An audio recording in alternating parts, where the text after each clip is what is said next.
আজ বাঙালিদের খুব প্রিয় কচুলতির একটা সহজ কিন্তু দারুণ স্বাদের রেসিপি নিয়ে হাজির আমি। আসসালামু আলাইকুম everyone, welcome back to my channel.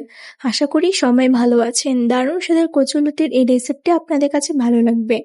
আসুন সম্পূর্ণ রেসিপিটি দেখে নিই। একটি কড়াইয়ে পর্যাপ্ত পরিমাণ সয়াবিন তেল দিয়ে এতে পেঁয়াজ কুচি, একটি টমেটো কুচি দিয়ে বেশ ভালোভাবে নেড়ে ভেজে নেব।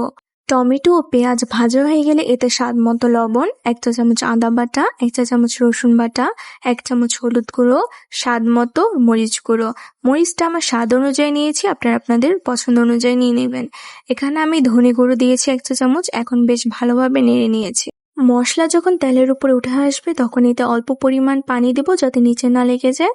এখন এক এক করে ইলিশ মাছগুলো দিয়ে ভালোভাবে নেড়ে 2 মিনিট রান্না করে নিব।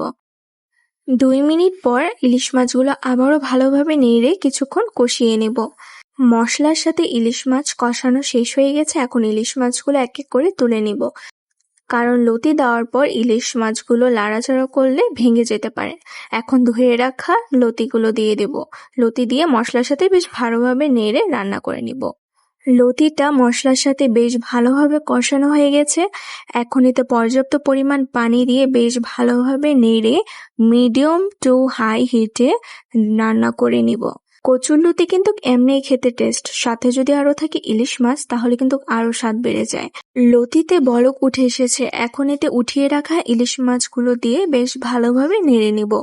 লতি কিন্তু অবশ্যই আস্তে আস্তে নাড়তে হবে, তা না হলে ইলিশ ও লতি দুটি ভেঙে যেতে পারে। 5-6 মিনিট পর আবারও লতিটাকে নেড়ে মিডিয়াম টু লো হিটে বেশ ভালোভাবে রান্না করে নিব।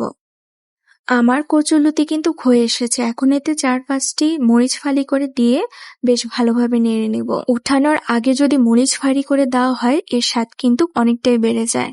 দারুণ স্বাদের কচুলতি কিন্তু একদম রেডি। গরম গরম ভাতের সাথে পরিবেশন করুন এই কচুলতি।